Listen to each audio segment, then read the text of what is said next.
Working Class Frame Rate Podcast, Episode 2, a part of our series called Horror Film Extravaganza. We're covering 5 horror movies every week, 4 different horror subgenres. Last week we had slashers, which was a great time. It was an interesting time. Yes. I definitely can't stop thinking about Tenebrae, which was that was a fun one. I just recently recommended that to a friend that was like asking for horror film recommendations. Really? Yeah, dude. And honestly, I just want to dive more into Dario Argento. I feel that. Just because I was left impacted. I was like, dude, this is incredible. Like, almost made all the other movies kind of fall to the wayside. I can't stop thinking about it. I did kind of not. I didn't do the other ones favors by putting that one on there. I will say I've been thinking about Maniac a lot. I don't know why that grimy little New York film has like stuck in my head. Dude, if you guys haven't checked out our previous episode, go ahead and go to our YouTube channel. Go to it right now. Yeah, go to it right now. Go check out our conversations and watch the movies that we've talked about, and then come back to those discussions, because I had a good time. I had a great time talking about slashers, and I love slashers. Yeah. It's probably if it's up there with my favorite. Yeah, my favorite subgenre. This is gonna be the bleak week.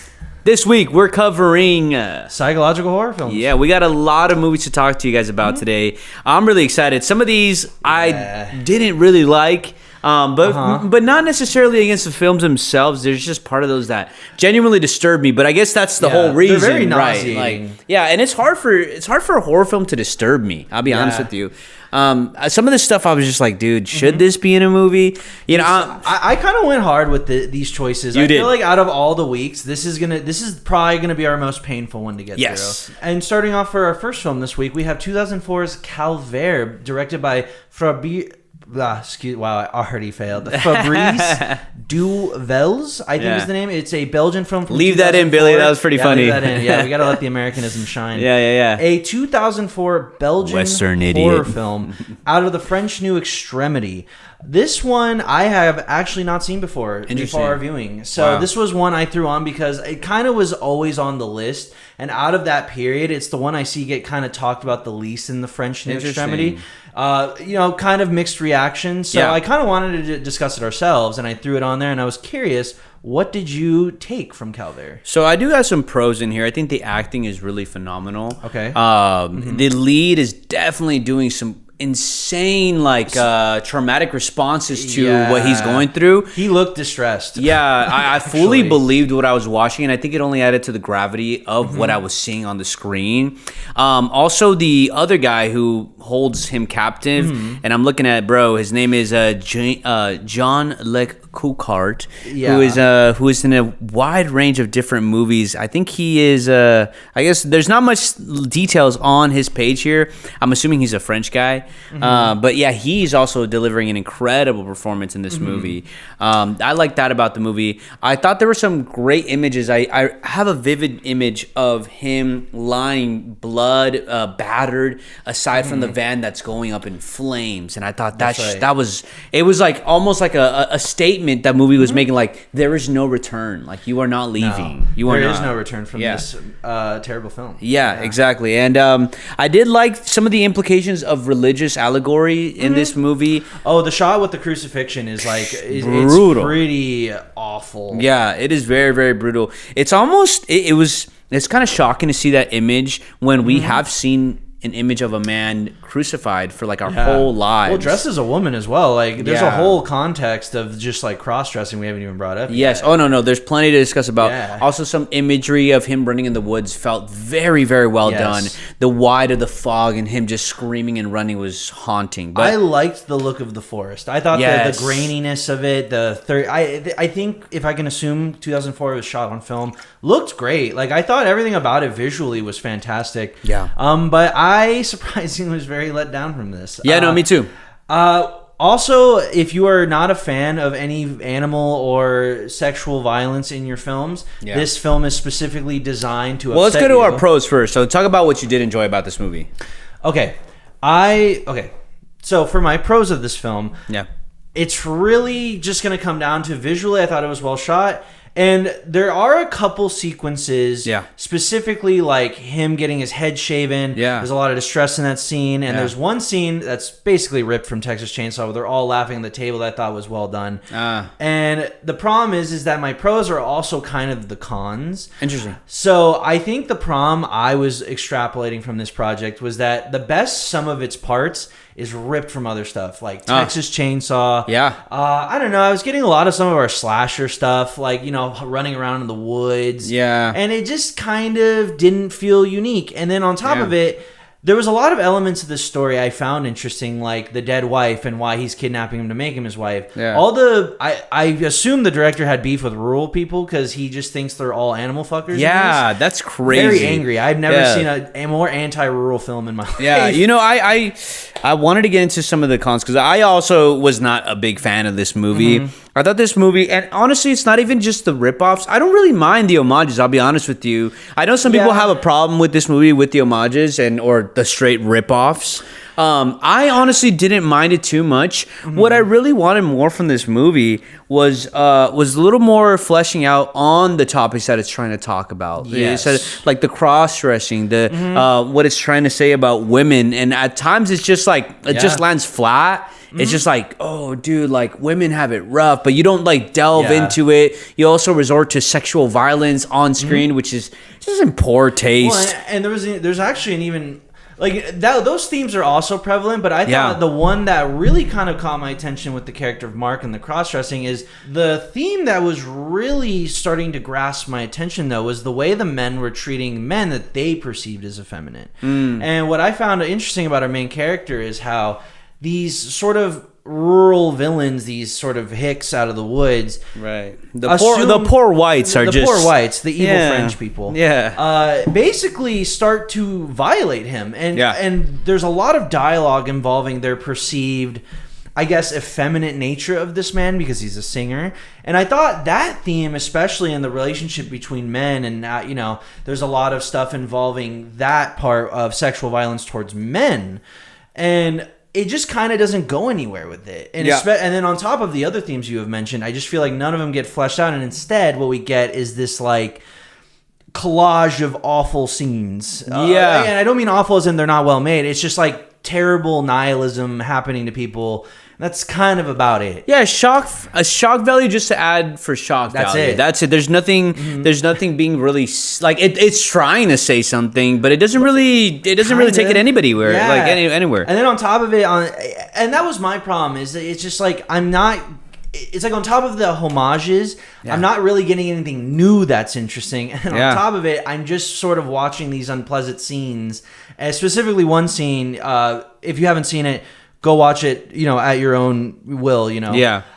There's a scene of just like a guy having sex with an animal, like with these people standing around him. And it's just scenes like this that are just like grossing me out. I actually, I had to pause it. I was like, that's just nasty. Like, I didn't want to hear that pig squealing. Dude. And then it's just, I don't know. But it ended and I kind of was just sitting there like, okay. That's awful to watch. This is a very stinky movie with some striking images. Yeah. But this is kind of like it exists. It's a movie. And shout out Philippe Nahon, who is he's basically sort of the main villain of the band of rednecks. He was in Gaspar Noé's I Stand Alone, if you remember him as the butcher. Gotcha. But he's great. Like, and that's the thing is, I don't think this is a terrible film. Yeah. And it's just very mediocre. And I would sort of exemplify it as an example of something that could have been more interesting, but just isn't. This tends to happen in a lot of horror movies where, or at least just like shock value movies, where they just add striking imagery to just kind of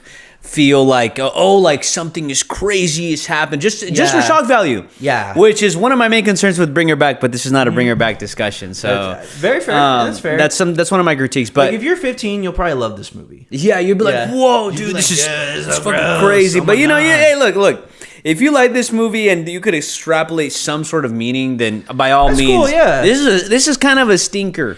This is kind of a stinky movie. Very 5 out of 10 to me. Yeah, it kind of just goes nowhere with this messaging, leaving all of the horrific elements to just feel in poor taste. Yeah, that's how I feel about it. I think that's the biggest thing about Calvaire is that like Josue knows I'm someone very open-minded to films being extreme or having content that's not necessarily comforting. Yeah. But you got to really do something with it for me to feel like it's justified. Right. And this just didn't. It didn't justify it at all. Calvaire, or did I say that right? Calvaire. Oh, Calvaire. Stink? Yeah. First choice for our psychological horror film pick My God, I'm stumbling. The weakest link of the group. Dude, this was a rough start to the week because I was like depressed and depraved. I kind of was too. Yeah.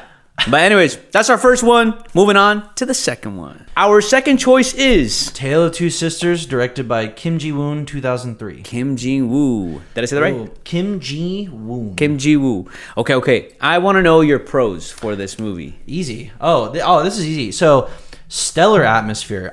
You can cut the tension with a knife in this film. I noticed on my watch how bitter the atmosphere. It makes you, it asks you for patience. This movie demands patience from you, and I respected it. It does start to linger a little bit towards the end. I'll be honest with you, but I do respect the atmosphere and everything that it was causing me to feel, and I really enjoyed that sense of the movie. Yeah. No, I mean the house, the way it sort of feels alive on its own, the sort of. The way it allows you to sort of figure out the mystery for yourselves as the characters are unveiling these elements. And just the overall, like, the imagery. Like I think of one specific image in my head of a bleeding sack being dragged in the house. And the music, I swear to God, it was right out of Silent Hill 2, the Kiri Yamaoka score from the game. And I thought it was brilliant. And my last favorite pro of this is that I do think the twist of it, no spoilers for this segment, is beautifully done.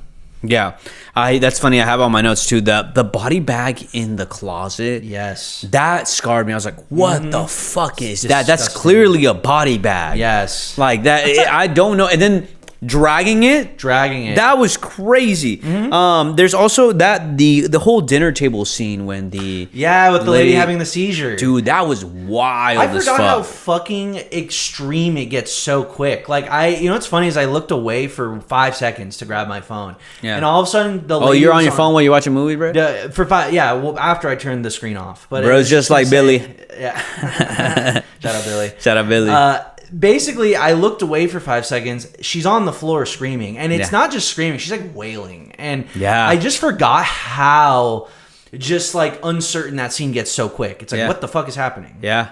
Also, the quick grab to the pills and just how they're trying to shove down those pills. The hands. Just this house. The house in the film is a character in itself. Yeah. I've never seen such unique architecture and colors and the way it's presented. Yeah, I love the setting. Like you said, the atmosphere built, the way that the house is shot, it's incredible. Also, just the performance from this young actress who is like absolutely killing it, bro. Crazy. Like, just a phenomenal And the stepmother. Yeah. Both of them are great. Also, I really enjoyed the hand moving at the end. Like that was so sick. I loved it. Honestly, all the supernatural scares in general, I thought were pretty well done. Yeah.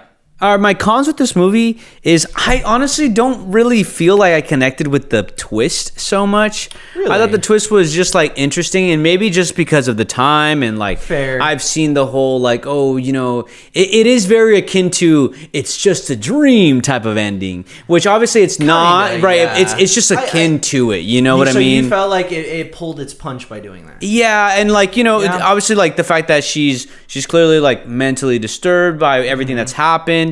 And in a way, I believe she feels like she does. I don't know if she feels like it's her fault. But what the events that happen are pretty horrifying and terrible. Okay. Yeah. But the reveal at the end was something that I found to be interesting, but I didn't feel like it fully connected with me.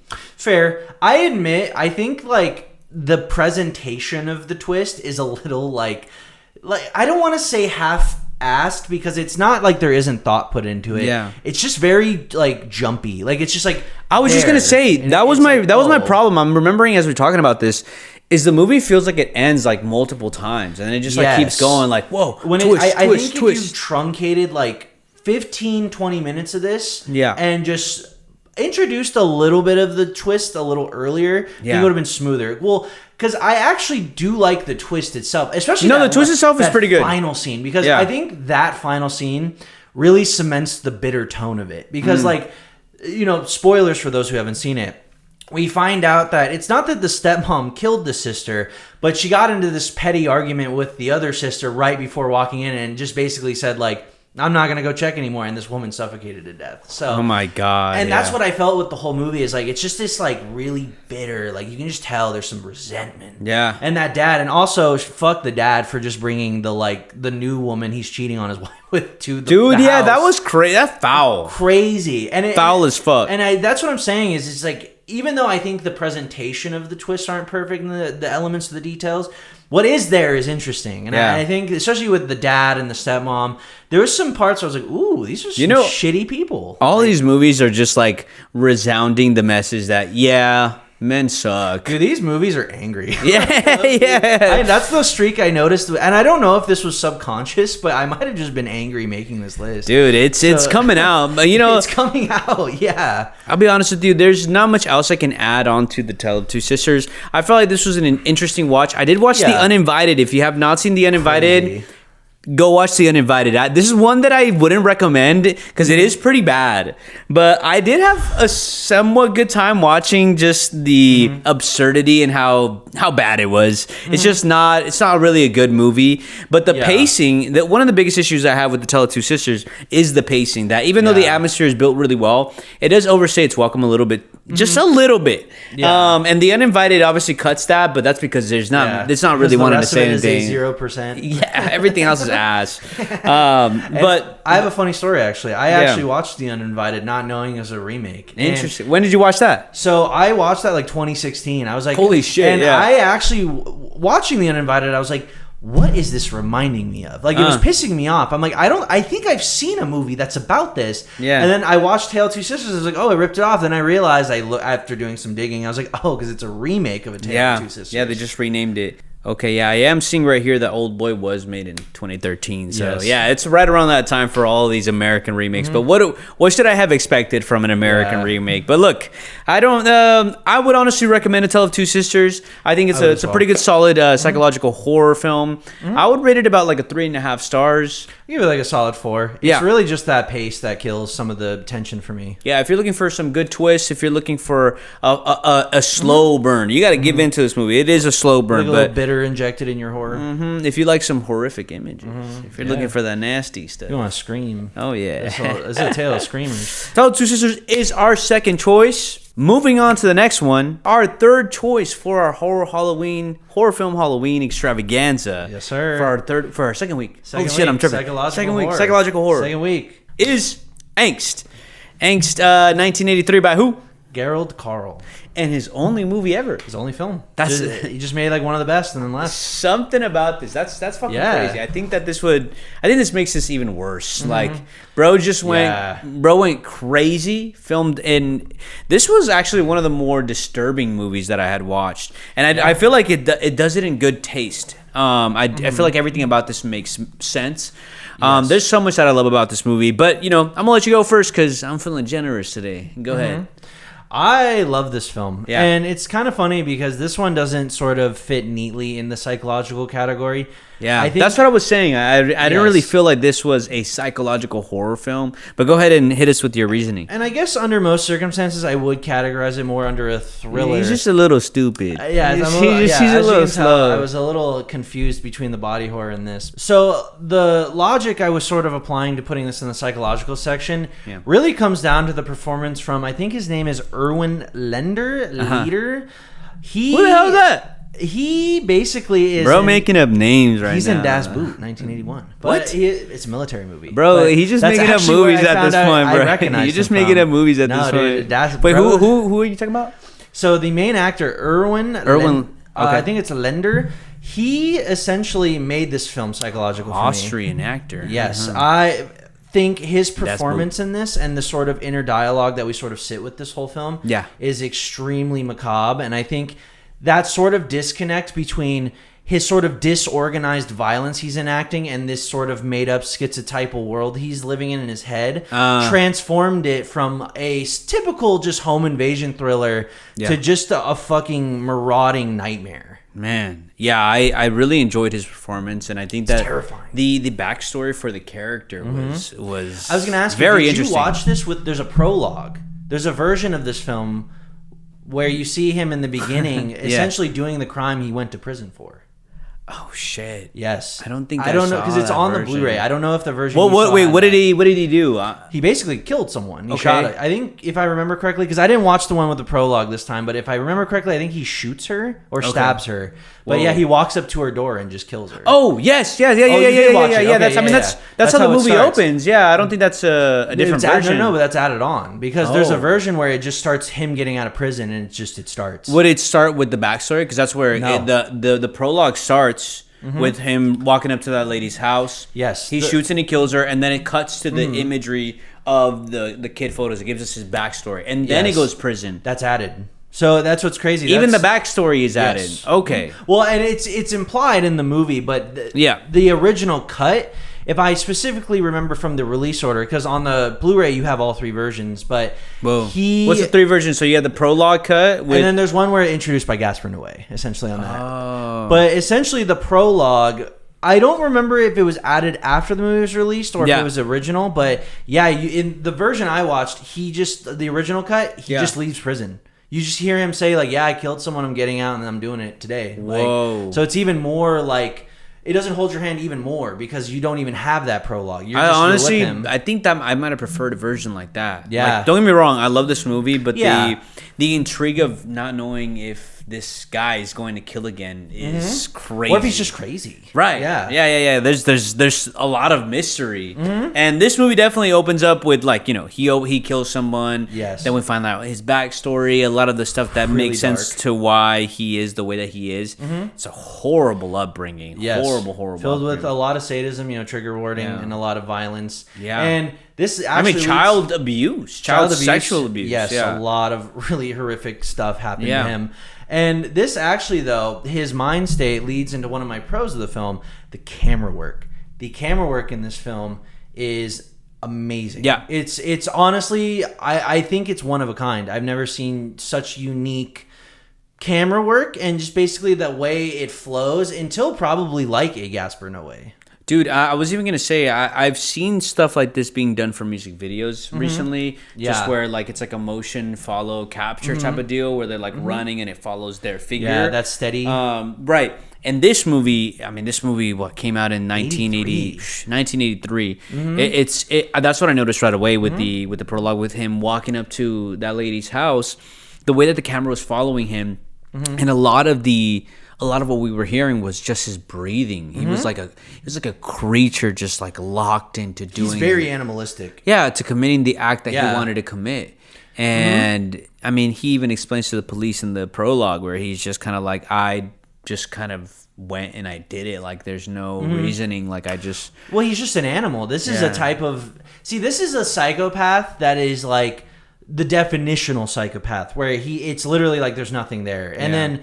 You can see in his eyes, and this also leads to his performance. There's so many shots of his eyes that just haunt me because they're just lifeless. And they look so scary. And he has this sort of skeletal structure that makes him look like he's lingering in like every room. He looks so gross. It's incredible. I definitely was moved by his backstory and just how the abuse really shaped him to who he was as an adult and like as a psychopath. Leads to a lot of questions about whether or not people are born like this or they're shaped, or maybe they're potentially both, right?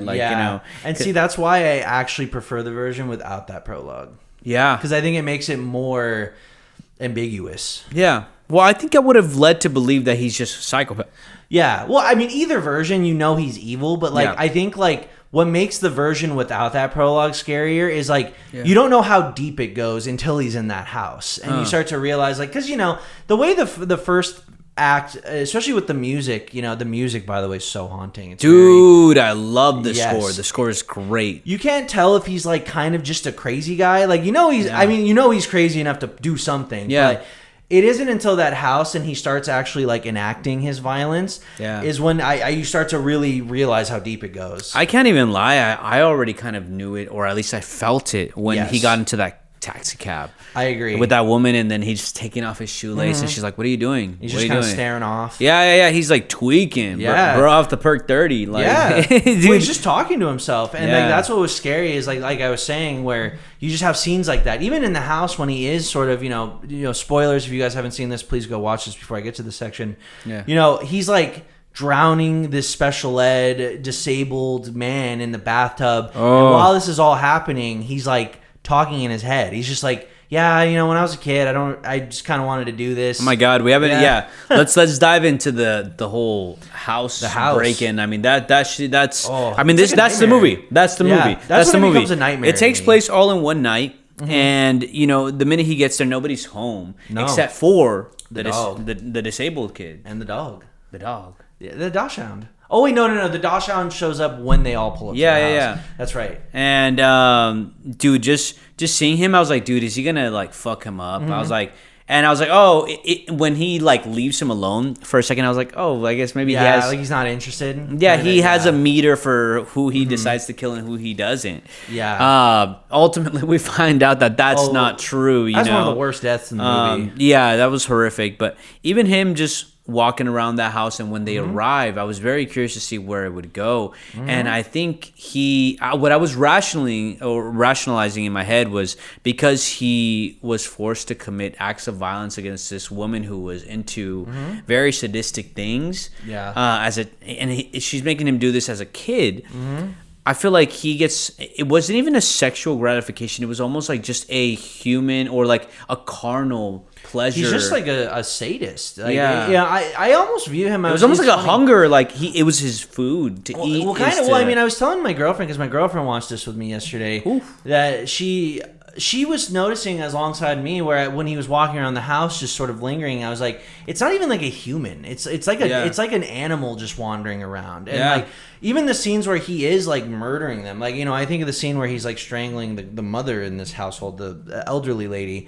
He's horrible. Not even like acknowledging what's happening. Like he's just kind of talking to himself. And that's what I meant by like what made it scary this time, the sort of schizotypal kind of brain thing he's got going on, is because it's like he's so disconnected. It's not even like he's killing people. And I want to add on to this too. Like even when he is attacking them, it's like he has an opportunity to kill them many times, but it's like it's dragged out. But it's not even like at points where he's like straight up torturing. He's just like he'll like flop around like a fish. Oh, it's like an animal. Like he's not. He is definitely attacking them, and he has a moat or a goal per se. But even then, he's not necessarily doing it. Like he could have easily killed the old lady at any point before she actually dies. Well, and that leads to one of my and the younger woman. I even wrote this down. This leads to one of the coldest lines he says in the movie is like, basically he's due to the sloppy nature of his work, because that's also the thing too, is this is also based off a true story. This isn't like a hyper stylized murder. Like it's as disorganized as like if I went in that house and tried to do all this, you know what I mean? And there's this line where he does this horrific murder between, you know, the disabled guy, the older lady, and he just says, I imagined it happening differently. And he just says that, and there's an actual look of boredom in his face, or like disappointment. And and I think that's what made it scarier, is like he wasn't happy with it, and the reason why the violence was getting more protracted was because he was trying to do it right. But because in his crazy little rotten brain, it's not going to be like the fantasy. It just prolongs their suffering, and you're sitting in these scenes. Well, that's what he was saying, right? He's like, oh wait, no, like she's got to see her death. She's got to see her mom dying. And then the mom's already dead. She's just laying on the floor. I felt it like it was like kind of comedic. It was like awful moment to laugh, but he was just like, he's like, fuck, like, the grandma's dead, like, she can't see it happen, like, fuck, it's all fucked up, she's dead, she should have been alive. And it made it more disturbing, because it's like, in your head, you're like, you sick fuck, you just killed someone. Like, this lady, and also I thought the way, like, they placed the bodies and the lighting, where, like, she's just sitting there with her mouth open. The shots in this film, like, still in my head, there's, like, so many shots that I'm just... etched in there. And then we did touch upon this earlier too, just the camera work is phenomenal. What I noticed is when he leaves prison, the camera is like following him from below up, or looking up at him. And I was trying to reason why they would shoot that in the prison with the camera looking up, but then when he's actually committing these acts of violence, we are looking down. We're looking down on him, and it's almost like we're viewing a creature, like just God like That's a good takeaway.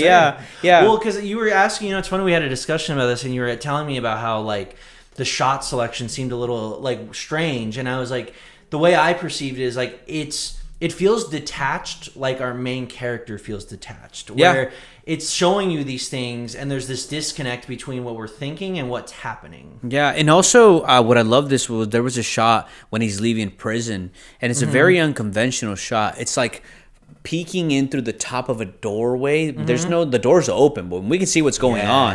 But we're just peeking. It's almost like we're like following him like from a distance. Like we're just like and the shots that are happening in the house, we are looking above, like as if we're in the attic, like watching all this shit take place. Again, now that I'm thinking about it out loud, I'm rationalizing the camera work as like we're following him from a distance. We're looking at him do this as if we're like peeking over the corner, just seeing all this shit, like, oh fuck, like a dream. Like we're away from him to make sure that we don't get killed as an audience member. You don't want this freaky little fucker grabbing you know, and then of course the horrific death of the young lady. I was gonna say, we're getting to the infamous scene, the tunnel scene. Which dude. is the roughest scene in the movie. And every time it's funny because every time I know it's coming, I'm like, okay, like, because it's funny. The first 2 deaths are disturbing. And I'm not trying to detract from those at all. They're well done. But that third one, I always, I kind of get used to it. I'm like, okay, like I'm used to the frequency of this movie. This scene happens, and it's a brutal moment where he's just, it's just this dark, dry, dang tunnel, and basically he starts stabbing her in his death, and we get this back and forth POV looking down at her, looking up at him, and the blood's just hitting his face, and it lingers way too long, and she doesn't die immediately, and it's just this like 2-minute sequence of her just being brutally stabbed to death. And then this also, I'm gonna add another part to that end right there. The grossest part is after there's a frame that holds on him laying on top of her with his pants down, and it's implied that he slept on her all night.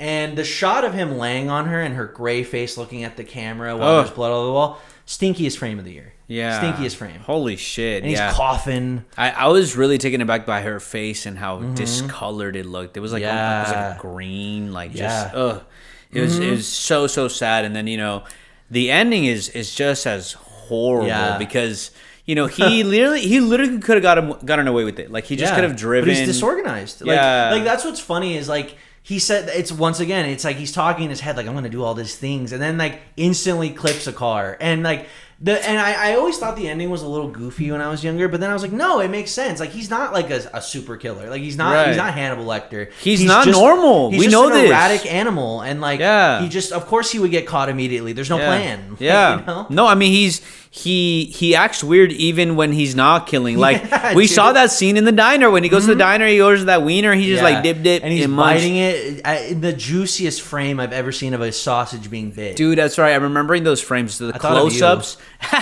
Dude, the close-ups the close-ups of him just chewing on that. It felt so grimy. I was like, dude, oh my god. Yeah, like I just think that scene is just a microcosm of the discomfort of this film. Yeah, it's this is an amazing movie. Amazing. I'll be honest with you. This is a 5-star for me. This is a 5-star for me. I think this is incredible. The camera work is incredible. The music. The acting, there's so much. The coloring of this movie, it does look really beautiful. Yeah, and then I love that it is really too dark almost at times to see in the tunnel scene, and I think it works to its favor. There's a purpose to it. It's not just dark for dark like a lot of modern day movies. Yeah, it's not just underlit. Like let's be honest. Right, it's on purpose. Angst, 1983. I give this a 5 stars. I highly recommend this. This is definitely my favorite out of the bunch. Yes, Strange Circus. By Sion Sono. Sion Sono. Now, I know this was... So, have you seen this movie before you recommended it? I'm so curious. I had already seen it. All right, I'm going to spank you. I will say, though... you had to be put through the gutter for this one, bro. This one, honestly, if he shot me for this one, I wouldn't blame him. Bro, straight execution style on camera right now. I have the thesis of why I'm justified. I'm going to... You know what? Fuck my review. No. Why did you pick this movie? Because I'm morbidly... Yeah, if you haven't seen Strange Circus, this is one that... I don't know, man. No, well, here's my reason. Okay, talk to us. Let's give the synopsis real quick. Strange Circus is... It's like a psychological horror where we don't know... Again, this is kind of like blurring the lines between like... Yeah, it's blurring the lines between dream... fuck, how else basically can I describe between truth and disingenuity. That's the best way to put it. Yeah, fake and real. I will say, before we get into this pile of federal crimes, the 2 points I wanted to make about this film is, one, I don't think I've seen any other film tackle this subject matter like this. Interesting. And B, this film actually, I think, means a lot more to me now due to a relationship I have witnessed and grown to understand as I've gotten older, and the trauma involved with it. Whoa. So basically, this is a film about, trigger warning for all of those out there, child sex abuse, and basically the enablers of it, I would say, which is what I picked up on this rewatch especially. Yeah. And the reason why I think this is so painful goes to basically the relationship between my grandmother and my mother. And essentially, what I found terrifying about this film on this rewatch, and something I didn't really pick up until I was a lot older, a little more mature, it's a horror film about enablers. And I think what makes this so terrifying, and I'm just going to throw it out there right now because there's a lot to unpack. Yeah. And spoilers for those who have not seen this, please go watch this. Trigger warning before you come back to this. I think the mother is such a diabolical character. And I think what I found so painful about this rewatch was the ending, the twist that a lot of the story we've been witnessing isn't even from the perspective of our daughter. It's the mother basically masquerading as the daughter. Yeah. And, details excised. My grandmother was an enabler and allowed a lot of people to get hurt in our lives. Yeah. And I think this time I felt so much anger watching it. And because not only did she sort of foster this environment for this awful man to do what he did to his daughter and her, she has the gall to take her own daughter's story and rewrite it in a way to make herself feel sympathetic because she is so pathetic and evil for what she did. Yeah. She can't even live with her own identity, and she takes her daughter's identity. That's insane. And that realization on this watch, minus all the, the extremity with all the sexual content in it, I just found very powerful, and I don't think I've really seen a film talk about this like this. Yeah. And it just and granted, I will admit it's not an easy watch, and I can totally understand someone just watching this and being like, "No, that's fair." This is one of the rare times where I feel the themes and ideas not necessarily justify the content, but I feel like there is something going on more than just the exploitative nature of the content. Yeah, trigger warning, child sex abuse, obviously. Yes. That was just horrific to witness on screen. Obviously, like nobody likes to see it. But even as I've sat with this movie, read some reviews, hearing your take on it, I do think that I can perfectly understand someone feeling like this is in poor taste. And even in the time that I was watching it, and I don't really know if I'm there where I feel like it is completely justified, but I see the reasoning why, and the movie does do a really good job at explaining why, and they explain these and they flesh out all these topics really well.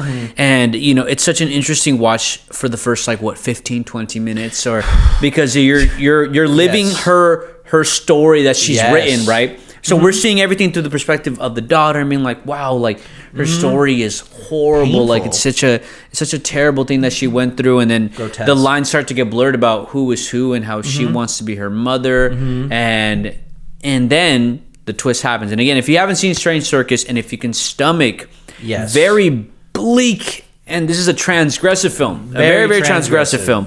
So if you can stomach that, then I would recommend this movie. If you are not a fan of seeing graphic abuse on screen, then I would steer clear of this one. Yeah, don't even attempt it tackles some very difficult subject matter. Yes. But the switch up in this movie is crazy. It's actually one of the better switch ups that I've seen from the movies that we watched, because it kind of changes everything. You're like, wait, so you start to question about, is the story about her, or is she putting herself in her daughter's shoes? And I'm like, she can't be doing that.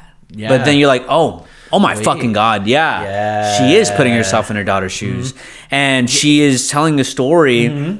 She's using her daughter's trauma for profit and for also to heal her own guilt, which is levels of disturbing that I've never witnessed on screen. And the worst part about it is I wouldn't put it past someone. I just wouldn't put it past someone. I wouldn't either. And I think it also forces you to reckon with the blame that some of these enablers have, along with also just being like, dude, obviously, like, even though I think the most horrific things should happen to the abuser, and we do see it on screen, and I think that ultimately the man is the one that should be punished for everything that's going on. He is the main evil behind this transgression. Yeah, 1,000%. But I think that's the beauty of this film. Well, sorry, beauty. I say that with quotations because audio listeners can't see my hands. But, but I think what Sion Sono for me was saying was this: is that, but there's a special kind of hell for this mom where it's like,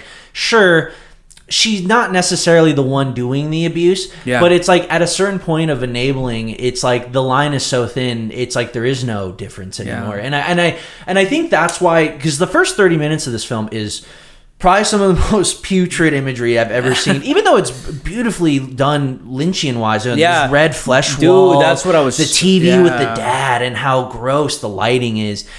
It's hard to stomach, and I was watching this. Speaking of our friend Matt, I was watching this with him, and he actually only stayed for the first 30 minutes, so he didn't get the payoff. That first 30 minutes is a real test, and I have to commend everyone involved for being a part of this project and really putting themselves. A lot of people talk about like, oh, like this film was boundary pushing, or you're putting your career on the line.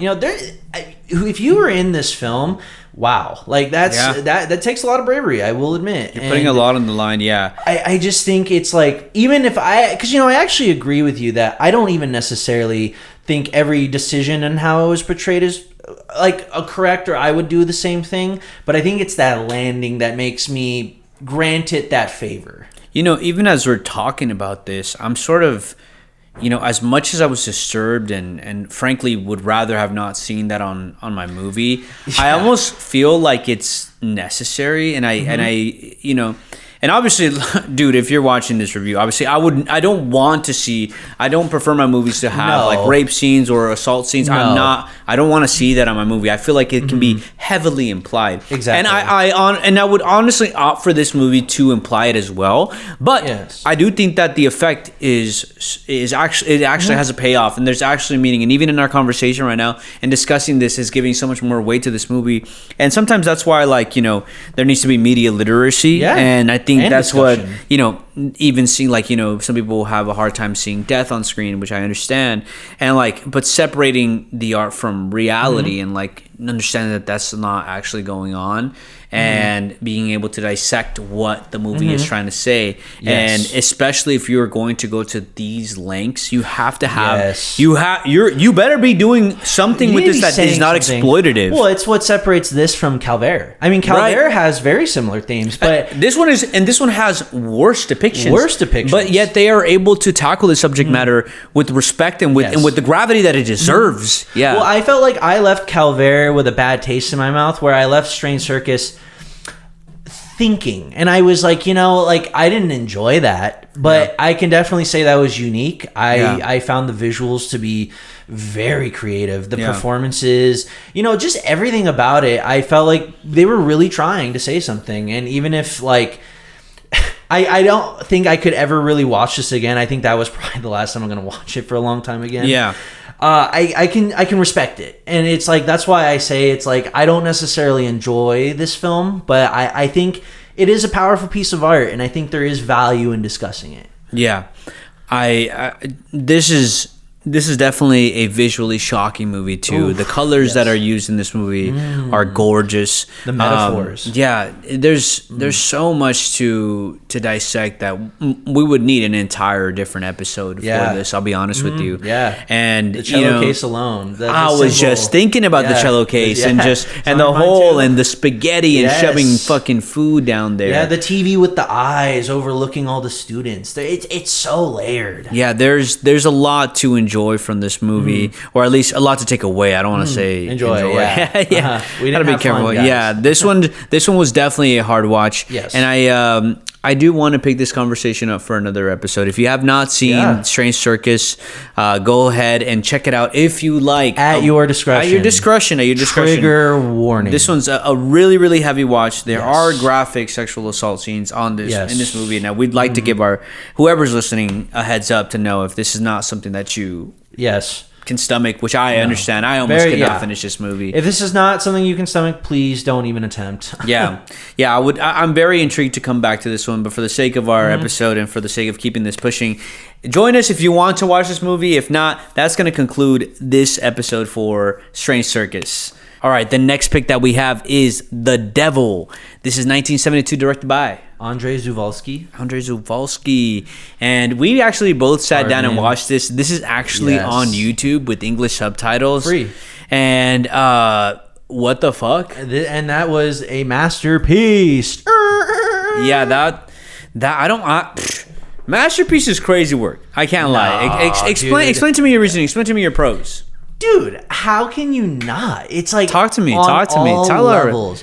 Tell me. Complex shots. Okay, this is 1972 communist Poland, and this man is dragging this camera across whole plains of grasslands, and it's beautiful. And then we have just very complex messaging with the history of Poland, the violence, the characters, the memorable set deco. I just felt like everything about this film was firing on all cylinders, and I even changed my Letterboxd top 4 and put this in here. Holy shit. I loved this film. I will say this does feel like, it's kind of like a Safdie Brothers movie. It's kind of a deep film. Dude, it's like if the MCU Do you know the second partition of Poland? Dude, I'll be honest with you. I think it was just very overwhelming. That's not a critique of the movie by any means. No, it's just there is so much in this movie. Just the opening. It doesn't stop to let you breathe ever. No. I feel like even though it feels like slow at times, it still feels like there's so much going on. And this man who's been freed from, I think he was a prisoner of war. Yes. If I'm not mistaken. If I remember correctly, I think he was there right before the invasion started. I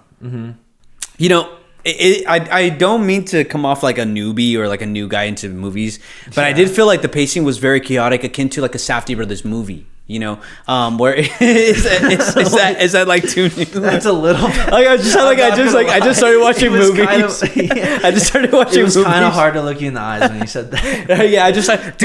It's kind of like Ari Aster. I get what you're saying though, because in a way, Zulawski's work is the inklings that led to like people like the Safdies. So like to tether that, you are correct. It is a very similar energy to that world. I guess where I would say though that it does it even crazier for sure. See, is like at least the Safdies mix it with humor. There's levity.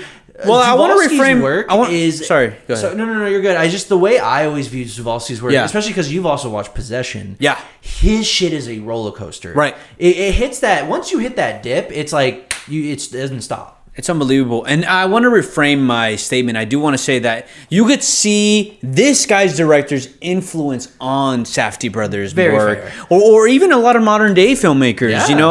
I want to reframe that statement because obviously, it's just very like, I just started watching film. You seen like, yeah, exactly. Uh-huh. Robert Pattinson? Yeah, he plays you Batman. Twilight, bro. Yeah, exactly. You don't even know about Twilight. Yeah, right? You don't know Zibanouver's. Look, The Devil was an experience. I'll give you that. And I definitely felt it to be so I don't know. It was just haunting. Haunting and overwhelming. Yes. I found the devil character to be such a silly goober. Like he would pop up like a jester. Like he would just pop up like dancing around like, oh, killer. Well, and you can tell it's brimming with philosophical questions. Like that's why like I can't blame you for feeling the way you do because it's like like even to a degree I'm still processing it. I don't even fully understand it. I just think it's one of those movies where I was watching it and I was like, I don't think I've thought about a movie like this in I don't even know how long, where I was just thinking about every piece of words and dialogue these characters are saying and soaking it in because it's packed. And I think it's very interesting that historically, because also if people who don't know, Josue knows I'm a huge history nerd. Yeah. This is during the second partition of Poland, so Prussian troops are just invading Poland. Okay. And I thought the opening is perfectly set up the tone of the film, where you're immediately in this war zone, and it's like there's this 20-minute sequence of the devil basically going into this madhouse during an invasion, and yanking our main character out as if he's like literally like just a pimple in a crowd. You know what I mean? And I was surprised he got him out, honestly. Exactly. I was like, oh, okay. And right there, it set the tone. Yeah. And I was just thinking about that alone. It had me just thinking about how exciting it was. And I was thinking, it was a shame we didn't see this on the big screen. This would have been insane on the big screen. I think I would have been even more overwhelmed if I saw this on the big screen. Oh, it would have just felt like a carnival ride. Yeah. Yeah. And, this film is very much Przewalski riffing. Like, it's very much like he had a lot he wanted to say about class, Poland's history itself. Also a lot of, because this is during the occupation of Poland from Russia. Yeah. What he has to say about people supporting the occupation, people who are fighting against it. Oh, you're right. Yeah. It definitely, and I don't see now. It's funny you were talking about Savvy Bros. This is you're gonna get the A24 out of me now. I was gonna say it was giving me a little bit of Bo. Where that's right. I could see Ari Aster watching this as well, because there's a lot of comedic interactions that are just surreal and like they have no tether to any logic. And even though we were disturbed by so many graphic scenes of violence and mutilation, there would just be these moments where me and him would crack up because it would just have like the goofiest tone, and you'd be like, "This isn't even the same movie." Yeah. I always think about just the devil and just how he acts in this movie, and just like how he leads him astray every step of the way. Every step of the way, the devil is there to just kind of like lead him to act in a certain way, and or do violence, commit acts of violence, and emotionally manipulate him. I thought it was really interesting how interchangeable it was tone wise, because there's so many scenes of comedic violence and graphic, serious violence, and it's funny because they're both super bloody. Yeah. But I thought his mastery of the tone was what made it work so well, especially.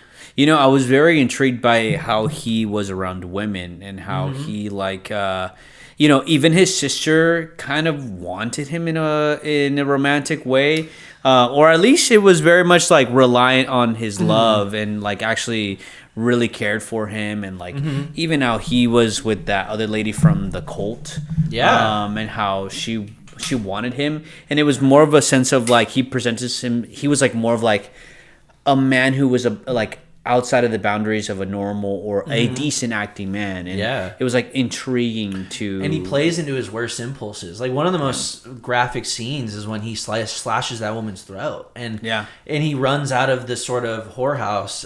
Spoilers, it's his mom's, and just crazy. I remember sequences like that, and just being sort of enamored with the process of how it was made. Yeah. And, I just think this is so unique. And, Przewalski isn't really as well known in America. He's more of like a Euro art circuit kind of guy. So, or when he was alive, posthumously. But I think he's a voice that kind of gets underappreciated. Oh. Yeah, I still have yet to watch a couple. I mean, I've seen Possession, and Possession is incredible. That's another 5. Yeah, that's what I'm saying too. Is like The Devil, Possession are the 2 I've seen, and they're both like some of the most unique films I've ever experienced. And you know what? There's a lot to love here from the set pieces, the way that it's shot too. I love the exterior shots and these wide landscapes and the snow. The way the snow looks in this movie it looks so beautiful. The pacing is definitely. I feel like I felt the weight of this movie on my shoulders, like as we started entering into the second hour of this, I was starting to feel the weight of his crimes, the weight of the journey, and trying to find reason with everything. But the thing is, there is really no reason. It's just the devil committing acts of violence until we get to the end where it's used for political gain. Yeah, well, see, I was going to ask you. See, what I've, because obviously this was during the communist government in Poland, which cracked down on a lot of free speech. That's why Przewalski left Poland. But the way you basically figure out the devil's motive is a political transaction where he's the one to push down the revolution. And I think that's super interesting, because I was extrapolating that in a way he was kind of describing a little bit of the Soviets in that way, because there was a huge split between them in the 60s and 70s between seeing them as liberators or just a new form of hierarchy. Yeah. And just the way that scene plays out too, and it leads to a scene of genital mutilation as well. Yeah. It was so poignant, and it felt like the thesis was in that scene where he was just like kind of the bow on top. Yeah, in exchange for money too. Yeah, and there's a great line too. I actually did write down one quote. Yeah, where the guy, the Prussians he sold out the Poles to. Yeah, he basically says like, you get your gold, but he's like, we don't respect you. Like, we just see you as gum on a shoe, essentially. And like, it's the paraphrase, but. And it's crazy because he did all that, and it's like he doesn't even get the satisfaction of an upgrade. In a similar way, It felt like Judas, especially with the gold coins. That's where I kind of felt like I was like, oh, this is kind of like a religious allegory here, because it's just like Judas just betrayed Jesus in a way, like he sold out that government, sold the motherland, the miserable motherland. Yeah, and he sold them out to these people who you said are who did he sell them out to? The devil? Prussians, basically the Germans. Yeah, so he sold them out to the Germans, and they give him these gold coins, and I believe he doesn't even catch all of them, just kind of like toss them to him. He literally doesn't even like hand it to him. He just dumps it, and then he literally I don't even think he looks at him. He just walks away. Damn, he's like, get your money. He literally they look at him as just like he's a little rat. Damn. Yeah, and then spoilers, he gets his penis cut off. Yeah.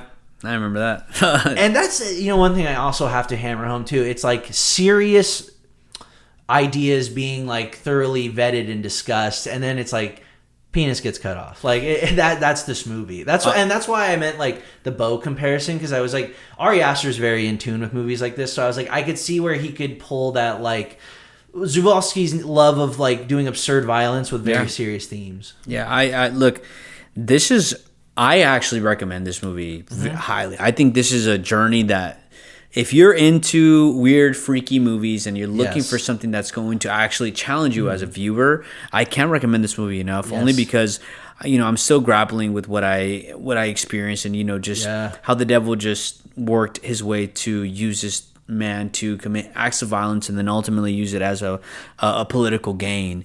And it's very interesting, especially with the historical background that you give. And I think this is something that everyone needs to experience if you're into this side. We're forgetting one more detail. This also directly influenced Nosferatu's set design. No way. Yes, Robert Eggers is a huge fan of this film. Wow. Yeah. I mean, you could tell its influence on a lot of modern day movies. And like I was saying earlier, Well, we were just talking about the theme of Judas and selling out the Polish people and for power. No spoilers, but OBAA, a lot of themes with Sean Penn in power and selling out. Yeah, you're right. Still talking about it to this day. Yeah, it's wild. Yeah. The Devil, 1972. If you have not seen it, it's on YouTube. We can't recommend this movie enough. Yeah, this was a wild journey, and I can't recommend it enough. I really enjoyed this movie. Loved it. I give it a clean 5. This is great. I give it a heart. I liked it. This concludes week 2 of Horror Film Extravaganza, where we cover 5 horror films, 4 horror subgenres for 4 weeks this month of October. I actually had fun with some of these, but to be honest with you, these were draining. These were actually pretty tough to sit through. This was a punishing week, but I think it produced some of our most fruitful conversations. Yeah, I definitely enjoyed our Strange Circus conversation. If you have not listened to the other episodes, we're all out on streaming right now wherever you can consume a podcast. If you can't sit down and watch the video format, all individualized episodes are on Spotify, Apple Podcasts. YouTube. Yeah, it's going to be all for you to consume if you can have time to sit down and watch the video format. And that is for every single movie. So if you haven't seen a couple of these, don't worry, guys. Just go to the episode for the movies that you've only seen, and then just you can listen to those conversations. Absolutely. It's a lot of movies. Yeah. But we thank you guys for following along with us. This is Working Class Frame Rate. If you're not already subscribed to our channel, go ahead and subscribe. Hit that like, follow. Follow our individual Instagrams. Yeah, Working Class Frame Rate on Instagram, on TikTok. Shout out Billy for editing, Ivana for helping with the audio. Thank you, guys. Working Class Frame Rate. I'm your co-host, Josue, and Austin. We'll catch y'all next week for Body horror. Body horror. I'm super excited about that. It's going to be a gross week. Yeah, catch y'all next week.